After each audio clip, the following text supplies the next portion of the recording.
오늘 시편 139편을 통해 할렐루야 여호와의 종들아 여호와의 이름을 찬양하라, 이런 제목으로 이렇게 말씀을 보겠습니다. 서론을 보고 오늘 본론이 9절로 되어 있어서 한 절 한 절 가면서 말씀을 나누도록 하겠습니다. 시편 113편은 할렐루야로 시작해서 할렐루야로 끝나는 기도문이며 찬양 시입니다. 찬양은 하나님께서 가장 기뻐하시는 것입니다. 하나님은 황소 한 마리를 드리는 것보다 찬양을 더욱 기뻐하신다고 말씀하셨습니다.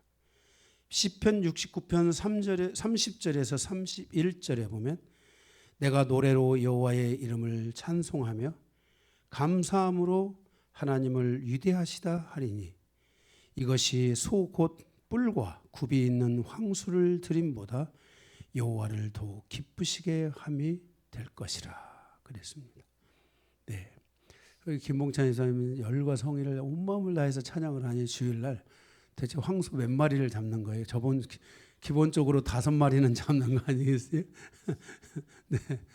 네, 여러분들도 똑같이 하나님 앞에 그 황소를 드리시기 바랍니다. 그 황소 한 마리에 뒷다리를 잡든 앞다리를 잡든 무엇을 잡든 여러분들이 온 마음으로 다해서 그 황소를 드림보다도 찬양이 더 중요하니까 찬양을 잡으시기 바랍니다. 바로 이러한 것은 찬양의 완전함을 상징적으로 보여주는 말씀입니다. 하나님을 찬양하는 것은 인생의 보너스가 아니라 본질이라는 것입니다. 하나님께 온전한 마음으로 찬양을 드리는 성도와 하나님께 온전한 마음으로 찬양을 드리지 못하는 성도는 본질적으로 차이가 있고, 특히 하나님께 드리는 기도에 있어서 진정성의 차이가 분명하게 있다는 것입니다. 그래서 우리는 진정성을 가지고 하나님 앞에 찬양해야 되고, 나의 온 혼을, 영혼을 다해서 하나님을 우리가 찬양해야 될 줄로 믿습니다. 물론 영혼에다가 춤까지, 육신의 춤까지 더해서 하나님 앞에 드린다면 하나님이 얼마나 기뻐하시겠습니까? 찬양은 하나님의 이름과 그의 살아계신 존재를 높이는 행위입니다. 찬양이 살아있는 성도는 본질적으로 하나님의 살아계심을 믿고 살아가는 성도인 것입니다. 찬양이란 아침에도 내 마음으로부터 흘러나오고 점심에도 저녁에도 잠잘 때도 자연스럽게 흘러나오는 입술의 열매입니다. 그래서 찬양은 시간과 공간에 제약을 받지 않습니다. 내 마음이 하나님을 향하여 열려 있다면 언제 어디서든지 나의 입술은 나의 마음을 대신해서 입술의 열매로 하나님을 찬양하게 되는 것입니다. 그래서 성도는 입술의 열매가 풍성해야 합니다. 모든 찬양하는 사람들은 항상 하나님을 찬양하도록 명령하고 선포하는 특징을 가지고 있습니다. 할렐루야 여호와를 찬양하라, 명령입니다. 선포입니다. 요한계시록에 보면 내 생명과 24장로는 여호와를 찬양하라, 천군 천사들이여 여호와를 찬양하라 라고 명령하고 선포합니다. 그러므로 여러분들도 찬양을 선포할 수 있어야 됩니다. 명령할 수 있어야 됩니다.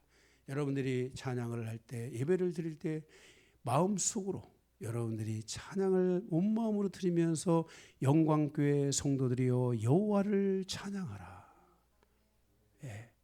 의인의 영들이여 여호와를, 이곳에서 여호와를 찬양하라 하고 이렇게 믿음의 선포를 통해서 우리가 하나님 앞에 찬양을 드리고 하나님의 모든 피조세계가 하나님 앞에 찬양을 드리도록 선포할 수 있는 권세와 그 힘을 하나님의 자녀인 여러분이 하나님의 자녀이기 때문에, 왕자요 딸이기 때문에 하나님이 여러분들에게 그것을 부여해 주신 것입니다.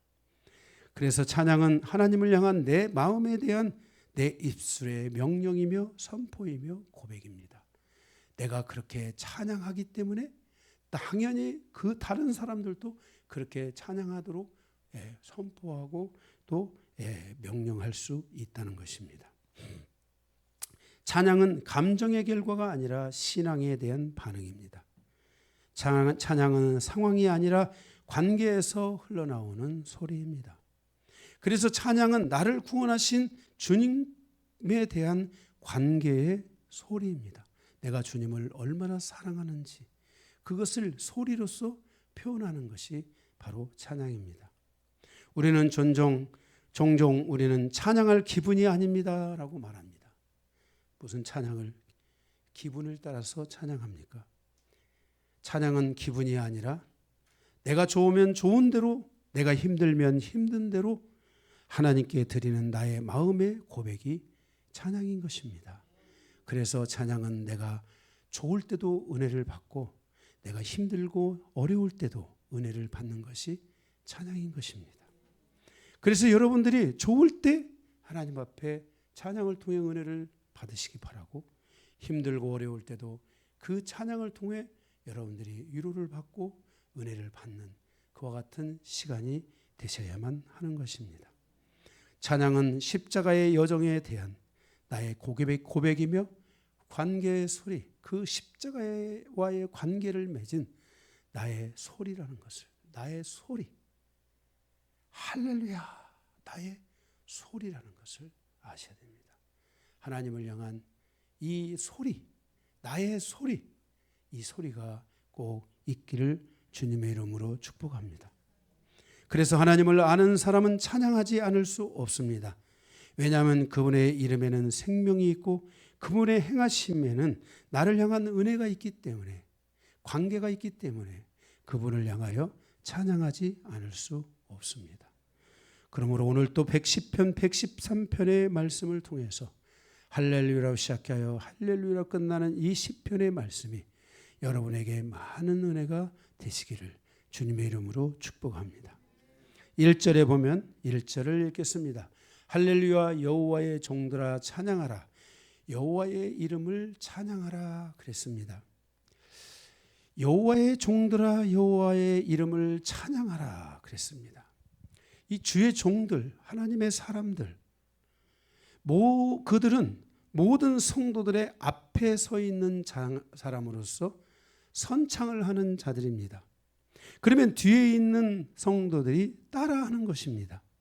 그러므로 찬양은 주의 종과 찬양을 인도하는 자가 먼저 선창을 하고 그 뒤에서 인도자의 입을 보고 그 몸짓을 보고 그의 그 어떤 마음을 보고 함께 그 박자를 따라서 그 음정을 따라서 부르는 것이 찬양인 것입니다. 그래서 앞에 있는 주의 종들은, 찬양을 인도하는 자들은 그의 온 마음이 하나님께 집중되어 하나님을 찬양할 때 여러분들 모두가 그 입술을 보고 그의 마음을 보고 그의 음정을 보고 찬양하는 것입니다. 제가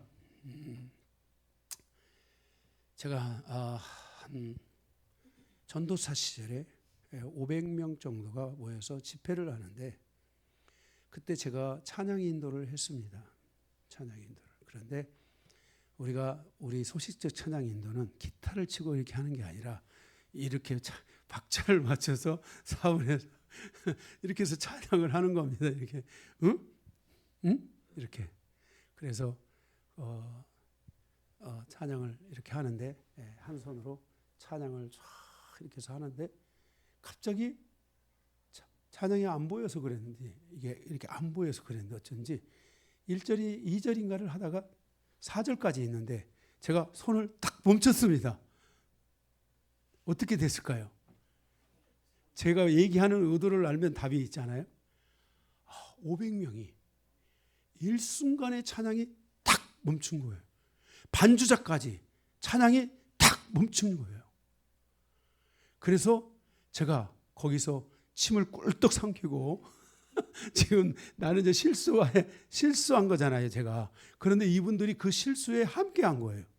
그래서 제가 얼른 밑에를 보고 다시 반주자에게 사인을 딱 보내면서 바로 시작해가지고 그 찬양을 자기에서 4절까지 진짜 마친 적이 있어요.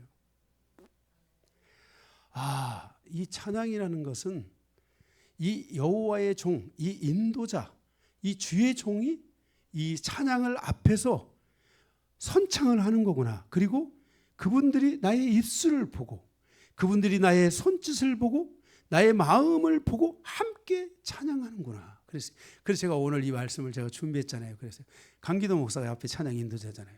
주의 종에다가 찬양 인도자가 두 개가 겹쳐 있잖아요. 그래서 제가 저 뒤에서 이 강기도 목사의 입술을 보면서, 그 마음을 보면서, 손짓을 보면서 제가 찬양을 한번 해봤어요. 아, 이렇게 찬양하는 거구나. 그러니까 저 즐거워지더라고요. 앞에서 막 찬양을 이렇게 하니까 저도 막 즐거워지더라고요. 네. 그래서 오늘 1절에 여호와의 종들아 여호와의 이름을 찬양하라. 그러니 앞에서 주의 종들이 찬양을 할 때 기도로 준비를 많이 해야 됩니다.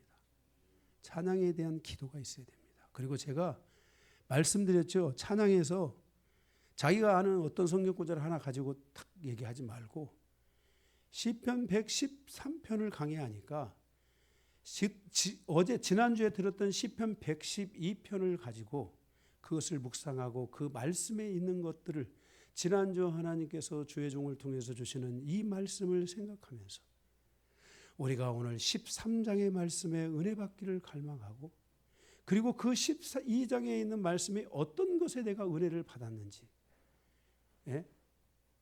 그것을 이 앞에서 찬양을 인도하는 사람들이 그 준비를 해야 됩니다.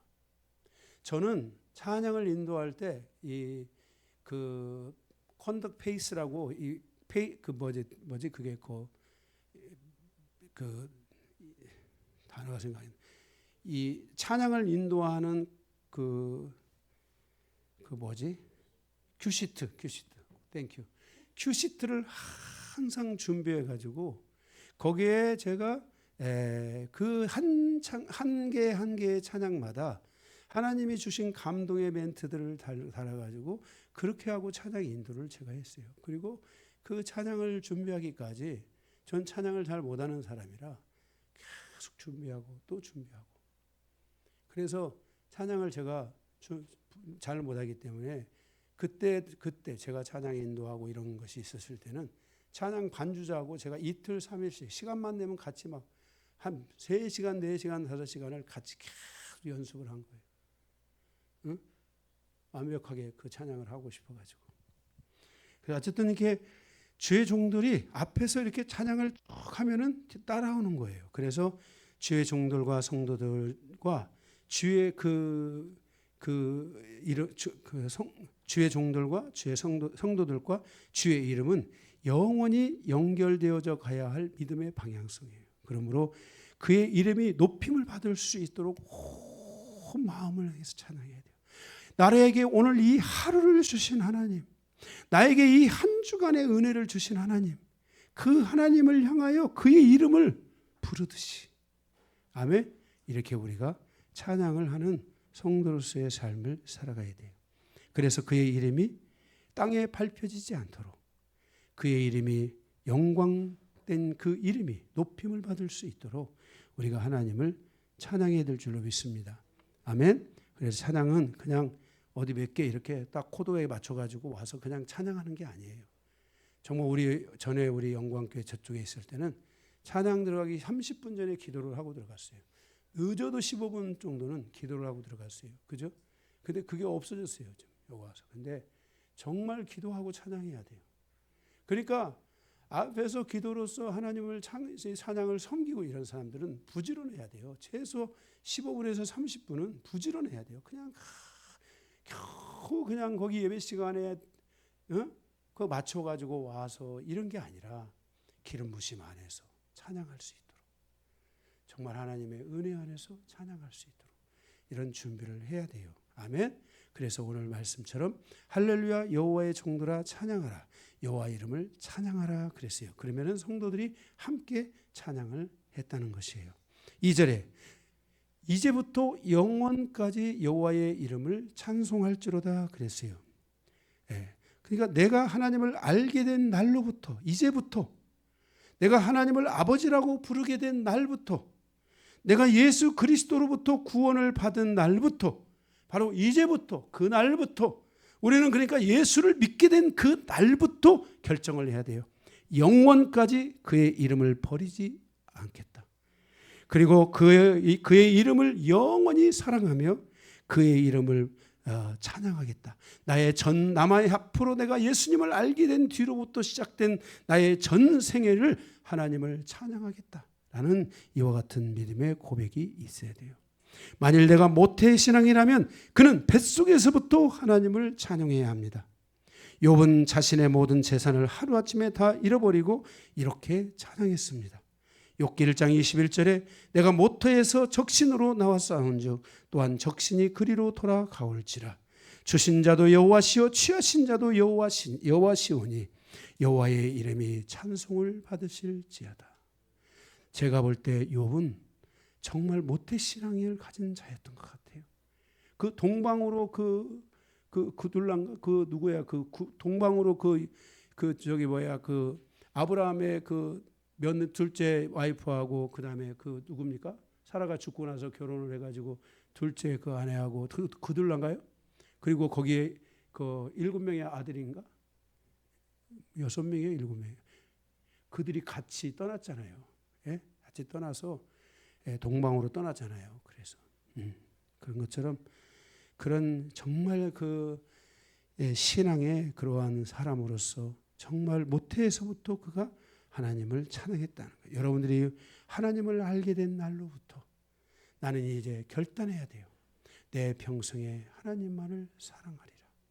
제가 하나님을 알게 된 뒤로 저는 기도원에 가서 기도했어요. 하나님, 내가 이제 하나님을 알게 되고 믿게 되었사오니 내가 오직 하나님을 믿고 갈 수 있도록 나의 평생의 말씀을 내게 주옵소서 하고 정말 어느 날 기도를 쭉 드렸는데, 그때 저 초기 때예요, 신앙생활이. 그렇게 기도를 드렸는데 하나님께서 성경을 열라 그러더라고요. 그래서 저 성경을 이렇게 열었어요. 하나님은 저에게 꼭 성경을 열라고 하시더라고요. 응? 네, 성경을 열라고 하시더라고요. 제가 소명받을 때도 성경을 열라 해서 제가 사도행전 1장 8절 말씀이 튀어나왔거든요. 제가 성경을 열라 그래서 에라 모르겠다. 한 절반쯤 열자 해가지고 절반쯤 열었는데 잠언 3장 5절 6절이 텅 하고 나온 거예요. 그래서 그날 외웠어요. 그날 외우고 제가 하나님, 내가 범사에 여호와를 의뢰하고 오직 당신만 의지하고 내가 나가겠습니다 하고 기도하고 그 말씀을 저의 평생의 말씀으로 취하여 갔어요. 그리하면 내가 너의 가는 그 모든 길들을 축복하시겠다는 약속이잖아요. 그래서 저는 이렇게 하나님 말씀을 구원받은 날로부터 시작해가지고 이 말씀을 선택해서 그 말씀을 의지하여 살아간 거예요. 우리가 이렇게 하나님을 알게 된 날로부터 여호와의 이름을 부를 수 있어야 되고 그 여호와의 이름을 찬양할 수 있는 성도가 되어야 된다는 거예요. 3절을 보면 해 돋는 데서부터 해 지는 데까지 여호와의 이름이 찬양을 받으시리로다 그랬습니다. 이것은 바로 온 땅이 하나님을 찬양할 수 있는데 온 땅이 하나님을 찬양할 수 있는 데까지 주의 종들은 믿음으로 전진을 이루어야 한다는 것이에요. 그래서 이스라엘 땅에서 소아시아와 유럽과 아프리카를 거쳐 남미와 북미와 오세아니아 그리고 모든 아시아 땅에 이르기까지 하나님을 향한 그 찬양은 멈추지 않았고 하나님을 찬양해 왔다는 것을 알아야 돼요. 이것은 하나님의 이 말씀이 바로 그리고 이 예언되어진 말씀의 성취라고 볼 수가 있어요. 그래서 하나님은 말라기 선지자들을 통해서 말라기 1장 11절에 만군의 여호와가 이르노라 해 뜨는 곳에서부터 해 지는 곳까지의 이방 민족 중에서 내 이름이 크게 될 것이라.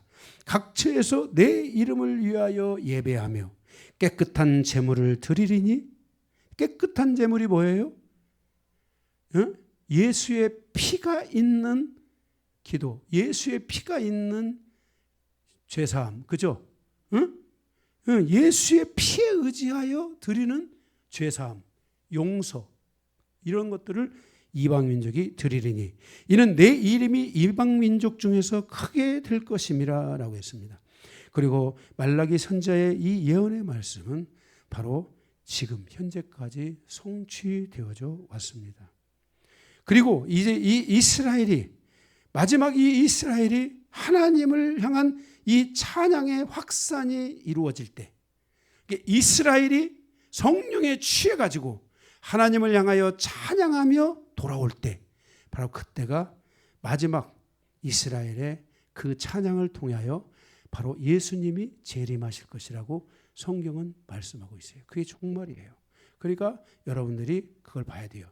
이방인만 찬양이 아니라 이스라엘의 민족이 대대적으로 성령님에 의지하여서 하나님을, 주님의 누구 예수님을 찬양하고 예수님을 찬양하고 돌아오는 그 물결이에 따라서 그들이 찬양하며 예수님을 온전히 따르지 못하고 믿지 못하고 예수님을 죽였던 것들을 회개하면서 그들이 눈물을 펑펑 쏟아내면서 돌아오며 찬양을 하면서 그렇게 돌아와요. 그렇게 찬양을 하면서 돌아오면 그때가 바로 종말이에요. 그때는 여러분들이 밖을 나가면 안 되고 가족들이 다 모여서 구원을 점검하고 믿음을 점검하고 주님의 재림을 맞이할 수 있는 영적인 준비들을 할 수 있는 성도들이 돼야 돼요. 할렐루야. 4절입니다. 4절. 여호와는 모든 나라보다 높으시며 그의 영광은 하늘보다 높으시도다 그랬어요. 여호와는 모든 나라보다 높으시며 그 영광은 하늘보다 높다 그랬어요. 그것은 그의 통치는 우리의 상상을 초월하는 범위까지 미치고 있다는 것을 말씀하고 있어요. 천상천하 지하에 이르기까지 그의 통치가 미치지 않는 곳은 없어요. 베드로서에도 보면 예수님께서 십자가에서 부활하신 뒤에 천상을 향하여 그리고 이 천하, 이 세상을 향하여 그리고 지하세계까지 내려가셔서 예수님께서 내가 부활했다라고 외치셨어요. 주님께서. 네, 그의 통치가 미치지 않는 곳이 없다는 것을 말씀해 주고 있는 것입니다. 그의 통치는 이방인의 모든 민족들을 통해서 완전하게 드러났고 열매를 맺었습니다. 이방의 모든 나라와 그의 하나님의 거룩한 백성은 그의 높으심을 찬양했고 그의 영광은 언제나 우리와 함께하고 있습니다. 이스라엘이 하나님을 찬양한 것도 못지않지만은 2000년의 역사를 통해서 이방인들이 하나님을 찬양한 그 찬양은 곡수로 보더라도 헤아릴 수가 없고 그 사람을 보더라도 그들의 찬양을 헤아릴 수가 없고 그들이 하나님의 찬양 앞에 경배하는 모습은 그 공동체와 그 모든 나라와 각 방언과 각 족속에 이르기까지 그 수를 헤아릴 수가 없는 만큼 번성되어져 왔다는 것을 알아야 돼요. 그리고 그는 하늘보다도 더 높은 곳에 계시면서 그 이방인의 그 찬양을 하나님께서 받으시는 거예요. 그러니까 하나님이 그 찬양을 받고 너무너무나 기쁘셔가지고 이방인들을 축복하시는 거예요. 이방인들의 삶을 하나님이 개입하시는 거예요. 그들의 삶을 인도해 가시는 거예요. 바로 그의 영광은 주님 오시는 그날까지 저와 여러분의 삶에 항상 함께 할 것을 믿으시기 바랍니다. 5절 6절을 보면은 여호와 우리의 하나님과 같은 이가 누구리요 높은 곳에 앉으셨으나 스스로 낮추사 천지를 살피시고 그랬습니다. 그는 높은 곳에 계시지만 그는 스스로 겸비의 옷을 입으시고 자신을 낮추셨다고 말씀하고 있어요. 빌립보서 2장 8절에도 보면 그는 십자가를 통해서 자기를 낮추시고 죽기까지 자기를 복종하셨다라고 말씀을 하고 있어요. 주님은 높은 분이시지만 스스로 겸비하여 자신을 낮추시고 우리를 섬기며 우리를 위해 죽기까지 복종하셨어요. 여러분, 주님이 여러분을 섬기고 있다는 거 아십니까? 주님이 여러분을 어떻게 섬기고 있습니까? 말씀으로 섬기지, 중보로 섬기지, 피 흘리신 변호사로 섬기지. 주님의 섬김은 주님 오시는 그날까지 계속된다는 것을 알아야 돼요. 여러분의 일터 곳곳에, 여러분의 가정 곳곳에, 여러분의 삶의 현장 곳곳에 하나님이 다 거기서 일하고 있어요. 여러분들은 그걸 못 보는 사람들도 있죠. 하나님, 내가 하나님이 나를 위해서 뭘 이래? 내가 우리 식구들 하나님도 안 믿는데. 그러니까 문제가 되는 거예요. 믿지 않든 믿었든 하나님이 우리의 삶에 함께하고 있다는 이 은혜를 항상 잊으면 안 돼요. 항상 잊으면 안 돼요. 그걸 여러분들이 믿음으로 가지고 계속 기도하셔야 돼요. 7절에 보면은 7절에 가난한 자를 먼지더미에서 일으키시며 궁핍한 자를 거름더미에서 들어 세워 그랬습니다. 그는 자신을 낮추시고 가난하게 되셨습니다. 가난한 자들을 일으키기 위함이며 그가 가난하게 됨으로 우리를 부유케 하기 위해서 그는 자신을 낮추신 것입니다. 가난한 자들 속에서 역사하시는 하나님, 궁핍한 자들을 통해서 궁핍한 자를 일으키시는 그 하나님의 섭리는 때로 우리가 전혀 예상치 못한 방향으로 전개될 때가 있습니다. 가나안을 정복한 여호수아도 그러했고 골리앗을 물리친 다윗의 시대에도 또한 그러했습니다. 우리의 이성으로 이해가 되지 않고 기이한 사건들을 접하게 되고 기이한 사람들을 만나게 되고 별거 아닌 것 같은 특별한 사람들을 만나서 그것을 통해 하나님은 우리를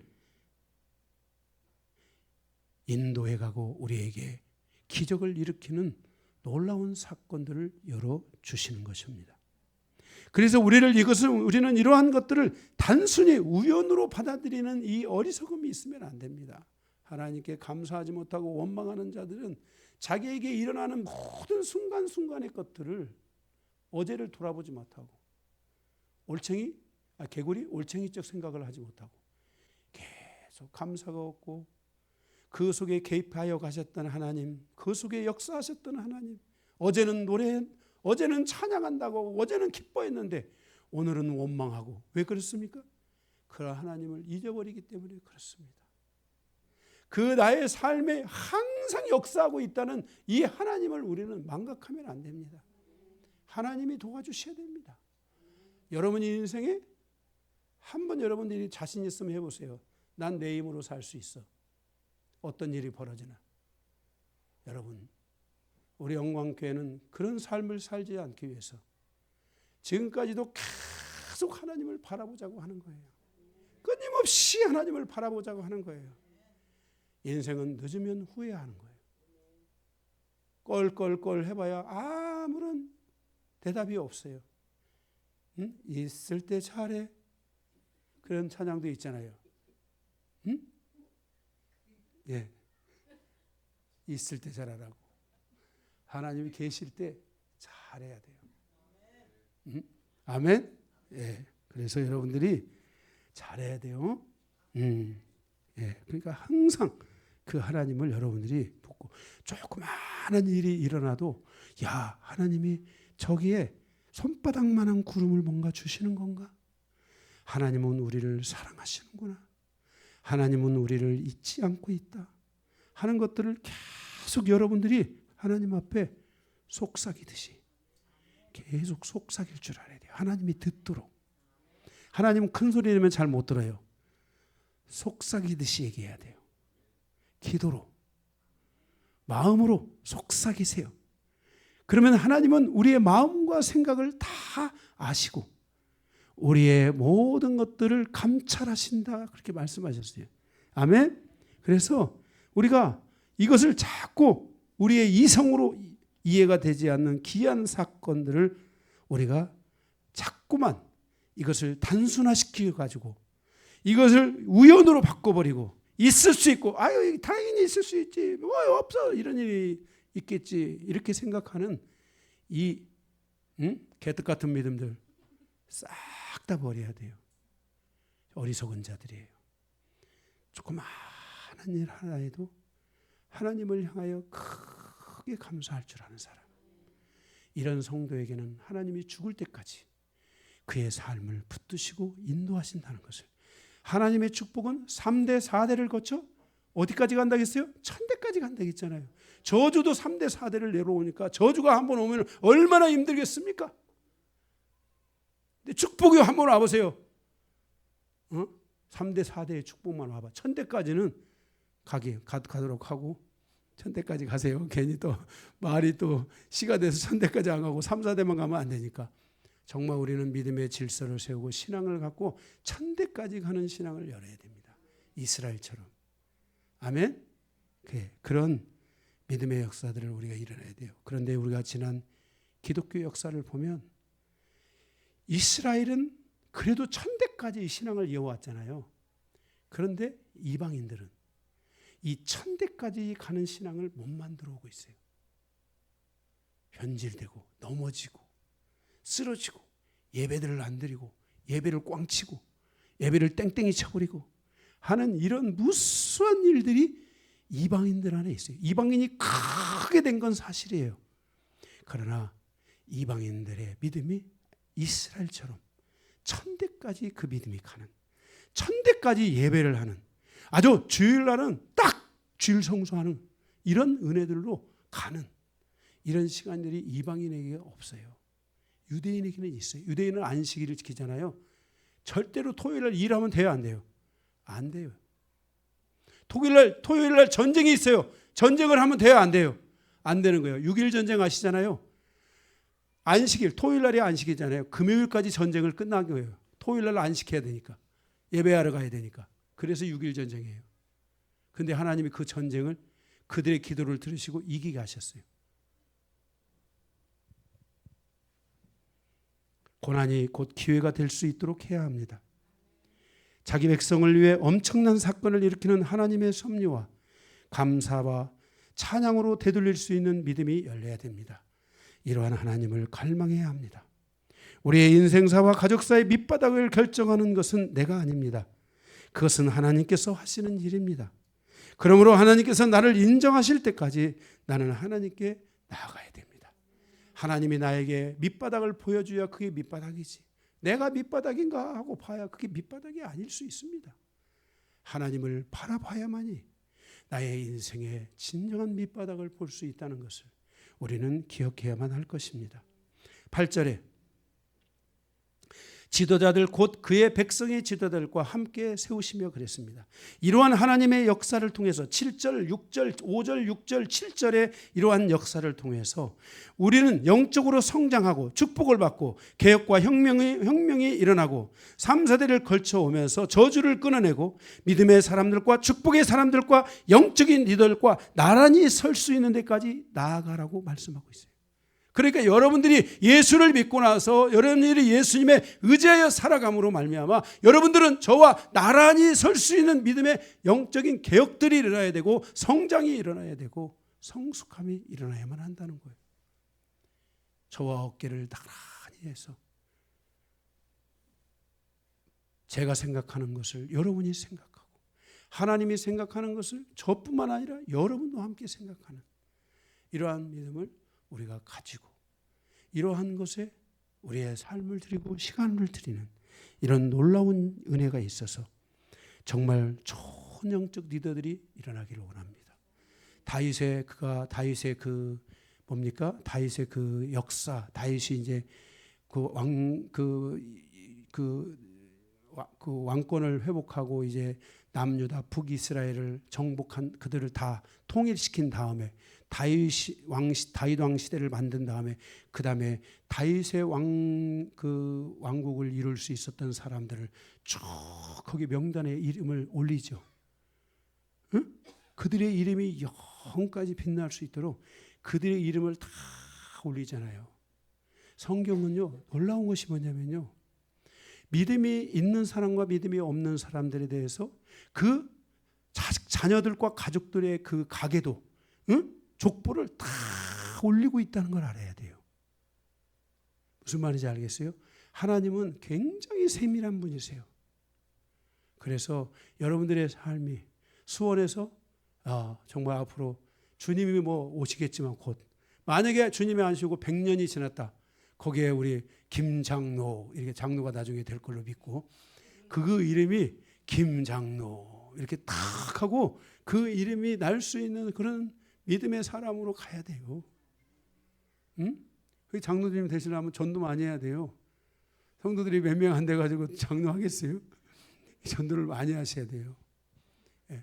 그래서 성도들에게 전도하라고 막 다 다그치고, 응? 막 다 전도해오라고 막 얘기하고 다니면서, 그래서 전도를 해서 교회에 착 채워야 돼요. 예. 그래야지 이제 우리 교회도 조직 교회가 되고 장로가 2명이 있어야 조직 교회가 돼요. 네. 그래서 이렇게 정말 이 교회가 이렇게 하나님의 영적인 리더들이 딱 세워지는 이런 아론과 훌과 같은 이런 리더들이 딱 세워져서 제가 하나님 앞에 가서 이렇게 있을 때 함께 그 손을 붙잡고 기도할 수 있는 아멘.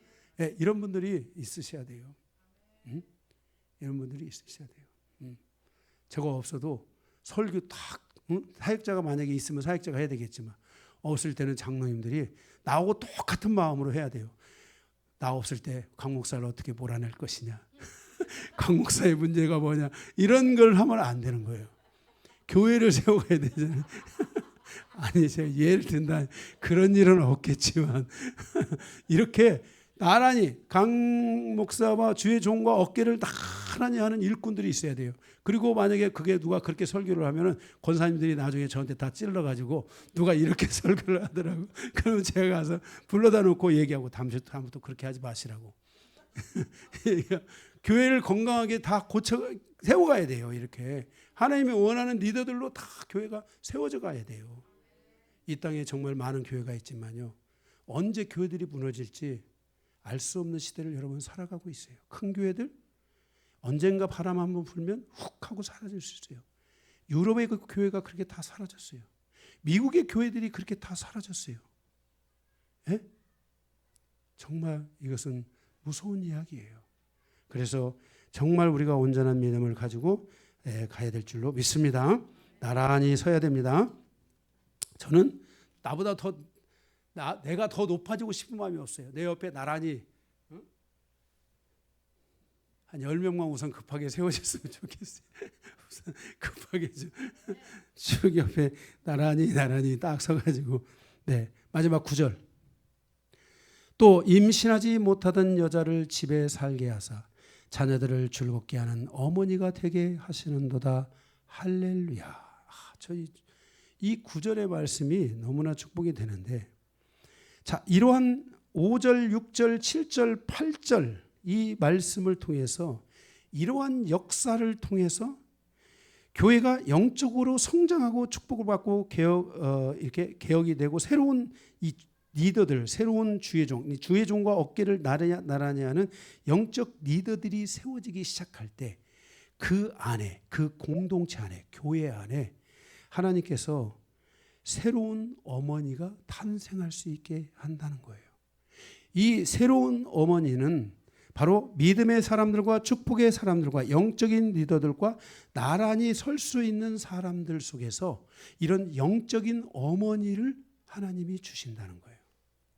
그래서 이 영적인 어머니가 갈라디아서 4장 26절에 있는 말씀처럼 오직 위에 있는 예루살렘은 자유자니 곧 우리 어머니라 그랬어요. 바로 이것은 거룩한 신부 공동체를 말하는데, 영적으로 잉태되지 못했던 여자가, 다시 말해서 세상에서 별로 인정받지 못했던 여자가 바로 이러한 하나님의 영적 질서를 통해서 성장해가지고 이제 이 여자가 잉태를 함으로, 다시 말해서 성도들을 세우고 성도들을 일으키고 성도들을 잘 붙들어주고 성도들을 잘 케어하고 인도하는 어머니가 돼서 이들이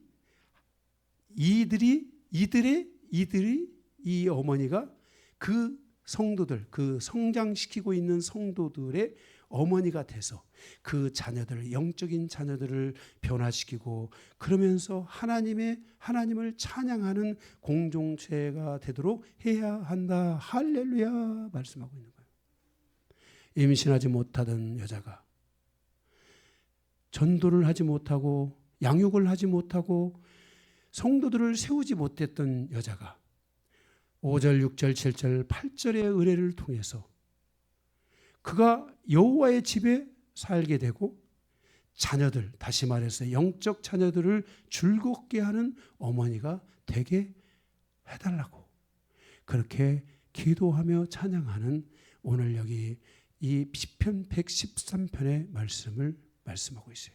이렇게 오늘 113편 말씀은 이렇게 우리에게서 끝을 맺고 있습니다. 세상과 악함의 고리를 끊어내고 새로운 영적 탄생을 이루게 하는 어머니가 있는 교회, 거룩한 신부 공동체, 주님의 신부가 있는 교회 공동체, 바로 이 어머니의 은혜가 교회 안에 있어야만 된다는 것이에요. 우리가 마리아 사상을 말하는 거 아닌 거예요, 천주교? 예? 마리아 상 앞에 가서 그 마리아 어머니 그 기도 그거 말하는 것이 아니고 우리가 하나님 아버지를 의지하고 그 말씀에 의지하여 살아가지만 어머니의 마음을 가지고 성도들을 한 사람 한 사람을 세워가는 영적인 어머니가 교회에 있을 때 그 교회가 할렐루야 하나님을 더 찬양하게 되고 하나님께 더 큰 영광을 돌리는 그 은혜가 있다는 거예요. 물론 여기 어머니는 여자만을 말하는 건 아니죠. 남자도 되고 여자도 되고 누구나 다 교회는 다 여자잖아요. 여러분들이 다 교회는 다 여자예요, 아니에요? 다 교회는 여자잖아요. 그리스도의 신부잖아요. 남자나 여자나 할 것 없이 다 그리스도의 신부잖아요. 그런데 이제 이 신부가 어머니가 돼서 교회를 잘 돌볼 수 있는 그런 어머니들이 우리 영광교회도 많아져서 정말 성도들이 따뜻함을 느끼고 사랑을 느끼고 그 안에서 성도들이 쉼을 얻을 수 있는 이런 은혜가 있어지기를 주님의 이름으로 축복합니다. 말씀 마치겠습니다.